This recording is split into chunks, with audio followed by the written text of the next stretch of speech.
இன்றைக்கி டே 5ஓட mini walk தான் பார்த்துட்ருக்கீங்க. It's Monday evening. கிளைமேட் கொஞ்சம் கூலிங்காக இருந்ததால் சூடாக காஃபி போட்டு வச்சுட்டு கொஞ்சம் ஸ்நாக்ஸ் ரெடி பண்ணி வச்சுருந்தேன். நைட்டுக்கு ஆல்ரெடி செஞ்சு வச்சுருந்த கஷாய பொடி காலி ஆயிடுச்சுன்னு சொல்லிட்டு கஷாயம் தான் ரெடி பண்ணிகிட்டு இருந்தேன். கருஞ்சீரகம், வெந்தயம், ஓமம் போட்டு தான் ரெடி பண்ணிகிட்டு இருந்தேன். இது வெயிட் லாஸ்க்கு தான் எடுப்பாங்க. நைட் எப்பயுமே ஒரு கிளாஸ் ஆஃப் வாட்டரில் சாப்பிட்டு முடிச்சதுக்கப்புறம் ஒரு கிளாஸ் வார்ம் வாட்டரில் ஒரு ஸ்பூன் போட்டு நல்லா மிக்ஸ் பண்ணிவிட்டு அந்த வார்ம் வாட்டரில் குடித்தோன்னா ஒரு 48 டேஸில் விசிபிள் ரிசல்ட்ஸ் இருக்குன்னு சொல்லியிருக்காங்க. நாங்கள் ட்ரை பண்ணி பார்த்துட்ருக்கோம். ட்ரை பண்ணி ஃபுல்லாக பார்த்து முடிச்சுட்டு இதை கண்டிப்பாக ரிசல்ட்ஸை ஷேர் பண்ணுறேன். நீங்களும் ட்ரை பண்ணி பாருங்கள். அன்றைக்கி ஒரு நாள் மீஷோவில் ஆர்டர் போட்டிருந்த சாண்டல், கீழே வச்ச சாண்டல் நீட்டாக ரிசீவ் ஆகிருந்துச்சு.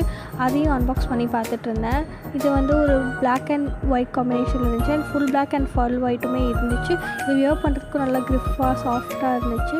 கம்ஃபர்டபுளாக இருந்துச்சு ஒரு டெய்லி வியருக்கு. இந்த ப்ராடக்ட் ஒரு லிங்க் வேணால் கண்டிப்பாக நான் டிஸ்கிரிப்ஷனில் கொடுக்குறேன். உங்களுக்கு வேணால் செக் பண்ணி பாருங்கள். இந்த மாதிரி நிறைய வீடியோஸ்க்கு நம்ம சேனலை சப்ஸ்கிரைப் பண்ணி வச்சுக்கோங்க. இந்த வீடியோக்கு ஒரு லைக் கொடுத்து